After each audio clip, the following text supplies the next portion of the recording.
Hi everyone, I'm back to read the next chapter in the Caroline books, chapter 3, and this is from Caroline's Battle, book 5, from the War of 1812.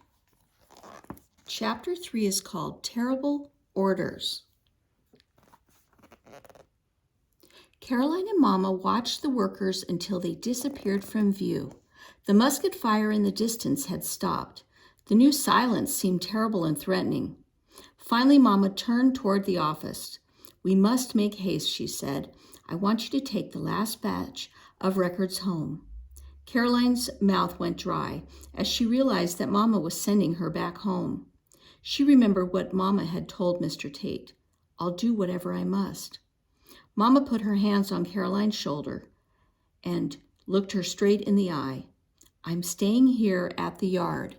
"But Mama," Caroline protested, "Papa told us to take shelter in the root cellar, where we'll be safe."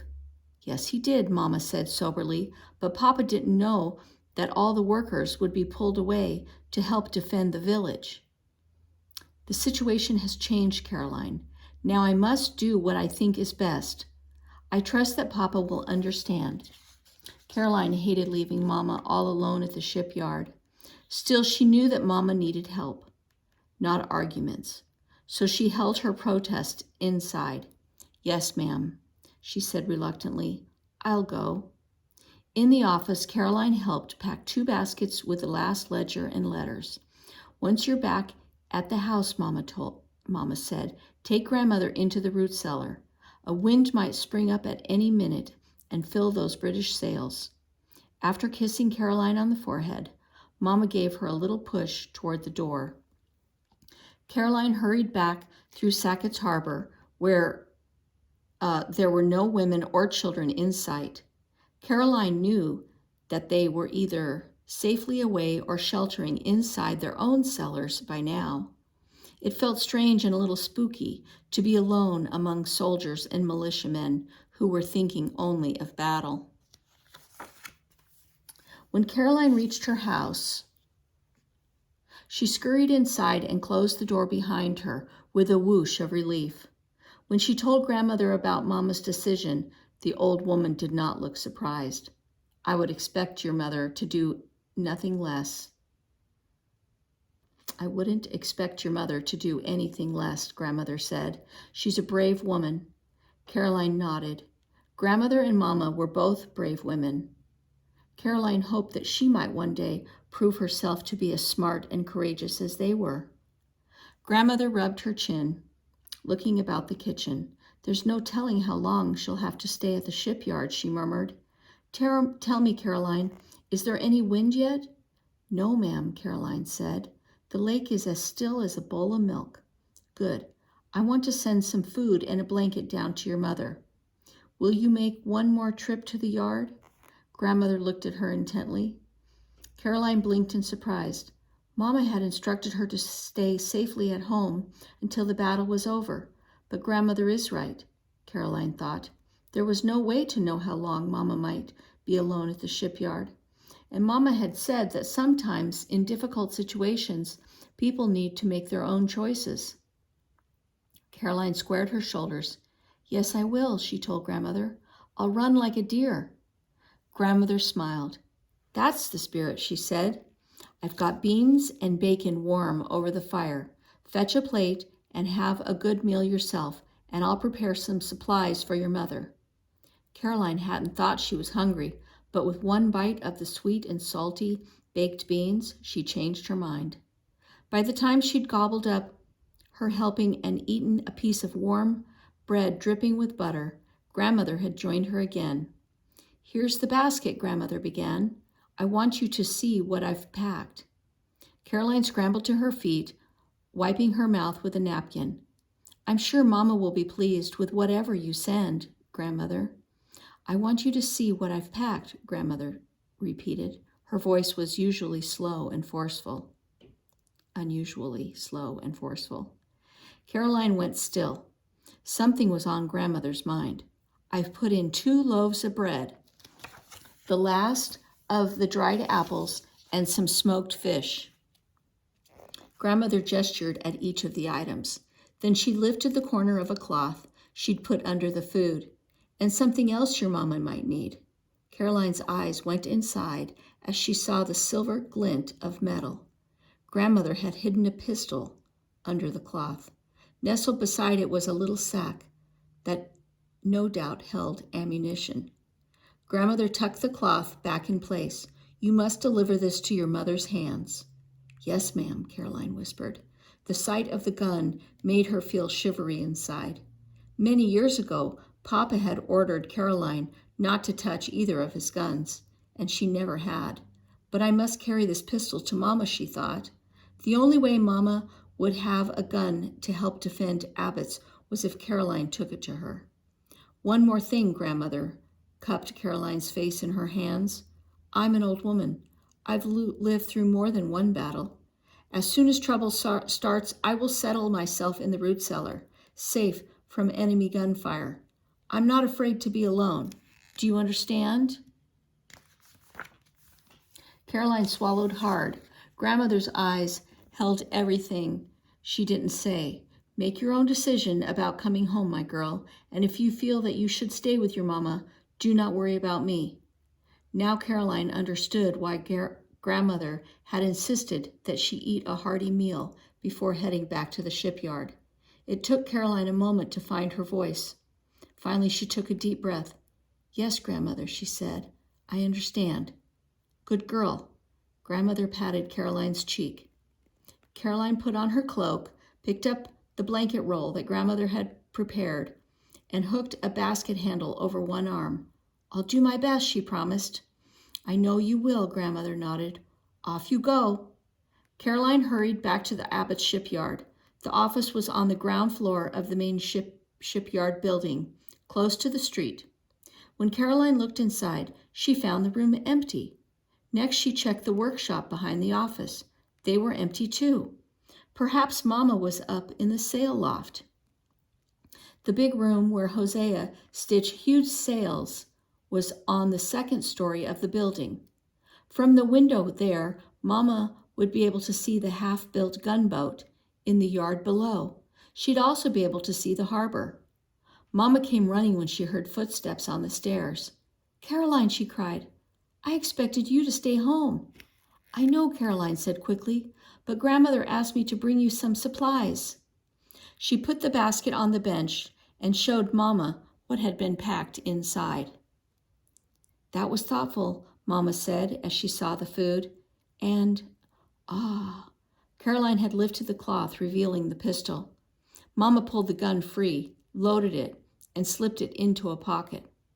Caroline looked around the empty loft. Through the window, she could see the empty yard. I need to stay here, Caroline thought. She hoped Mama wouldn't order her to go back home. She felt her hand tremble and clutched them together behind her back so that Mama wouldn't see. Then Caroline lifted her chin. Grandmother told me that she would be fine alone, she said firmly. You need help more than she does. I'm going to stay here with you, Mama. For a moment, Caroline thought Mama was going to disagree. Caroline forced herself to hold her mother's gaze.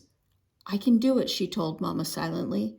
I can be brave and help protect Abbott's shipyard. Finally, Mama nodded. Very well, Caroline, she said. Thank you. The yard is a lonely place with all men gone. I'll be glad for your company. Mama stayed up in the sail loft where she could see the street and yard below and look out on the harbor. Caroline kept watch from the office doorway, wrapped in her cloak. Militiamen jogged past all afternoon, splashing through puddles in ones and twos and groups. They'd come from distant farms and villages to join the line of men defending Sackett's Harbor. The sight of the men, hard-faced and ready to fight, made Caroline's stomach tumble. Sometimes she glanced up for the reassurance at the Abbott sign that hung over the entrance of the yard. Abbott Shipyard is here to stay, she thought stubbornly, and so am I. Once an army officer hurried by. Any news, Caroline called. Those British ships still can't move, he told her. The sails are hanging limp as laundry on the line. Caroline almost wished the wind would pick up. It was so difficult to simply wait, wait, wait. The sun was setting when a young man in a Navy uniform raced into Abbott's shipyard, his hat pulled low against the light rain. "Walloo the yard," he hollered. "Mrs. Abbott?" He leaned over, panting for breath. Caroline quickly stepped from the doorway and introduced herself. "My mother is keeping watch upstairs," she told him. Mama leaned out the window. "I'll be right down, Corporal Myers," she called. A few moments later, she hurried from the building and joined them. "What's the news?" she asked at once. "You've probably heard that a small British force landed west of here this morning," Corporal Myers said. "What happened?" Caroline asked nervously. "The fighting went badly for us," he said. "Some of the Americans retreated. Others surrendered." "Blast their hides." Caroline leaned against Mama. "As soon as the weather changes, the British will surely attack Sackett's Harbor," Corporal Myers continued. "We're preparing bonfires in the Navy shipyard." "Preparing bonfires?" Caroline asked. "Why?" Corporal Myers jerked his head toward the huge warship that was under construction in the Navy yard. "If the British fight their way through the line of Americans defending the harbor, we will burn the Navy shipyard and destroy our new frigate. Whatever else happens, we must not let that ship fall into enemy hands." Caroline followed his gaze. The Navy workers had framed up the ship and begun nailing planks in place. She knew the Americans needed that mighty ship to take control of Lake Ontario and help win the war. "Ma'am, you must make the same plans," Corporal Myers told Mama. "Prepare bonfires and torches as well." Caroline stared at him. His words were quite clear, and yet she had a hard time taking in his meaning. "He wants us to burn Abbott's if our soldiers can't stop the British," she thought. She felt numb. "I understand," Mama told Corporal Myers. She reached for Caroline's hand and squeezed.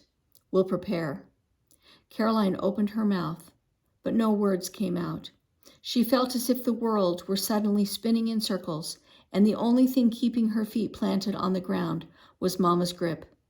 "If all is lost, we'll set fire to the branches and storehouses on Navy Point," the corporal told them. "You'll see the flames. That will be your signal." Mama nodded. "Very well." "May God protect us," Corporal Myers said. And for just a moment, he looked more like a frightened farm boy than a military man. Then he tipped his hat before running off again. "Mama," Caroline's voice shook. "Did you really mean—" She wouldn't finish the sentence. "We must not let Abbott's fall into enemy hands," Mama said fiercely. "The gunboat, all our tools and supplies, it's better to destroy them than to let the British take them and use them against us." Caroline desperately wanted to pretend that none of this was happening. How could her mother even consider this dreadful thing? "Oh, Mama," she said, "we can't burn the shipyard." "I pray we won't have to," Mama replied, "but we must be prepared to do so if necessary." In the twilight, Caroline looked around the yard. Papa had worked for years to build his business, and Mama and the Abbott's men had worked night and day to keep it going while they waited for Papa to come home. "How can we destroy it?" she asked herself. How would Papa feel if he returned and saw nothing but ashes? "Mama?" Caroline's throat felt thick with panic. "Papa's heart will break if we burn the yard." For a long moment, Mama stared silently at the shipyard. "I know," she said finally, "but if we must, I think Papa will understand that we did what we had to do." Caroline still wasn't sure. "Mama, how do you know when it's the right thing to do, what you're told, and when to decide for yourself?" Mama looked down and held Caroline's gaze. "It's sometimes very difficult," she admitted. "I try to use both my mind and my heart." Caroline was silent. Her mind said that burning the shipyard, if the Americans were defeated, was the right thing to do. Her heart said that the burning of the shipyard would be horribly wrong. "I wish Papa were here," Caroline whispered. I wish he were here too, Mama said, but he isn't. So we must simply do the best we can. She blew out a long breath before adding, You chose to stay here with me, Caroline. Now you must stand tall, because I truly need your help. For a moment, Caroline wished that she had stayed at home with grandmother. If she had, she wouldn't have to face Corporal Meyer's terrible orders. Seconds seemed to tick past in Caroline's mind, loud as a mantel clock. Finally, she thought, Mama is right. She had chosen to stay. Now she had to be steady and face whatever had to be faced. I'll help you, Mama, Caroline said at last. Her voice still shook a little, and she struggled to firm it up. Tell me what I need to do. Okay, and that is the end of chapter 3. Next time we'll read chapter 4.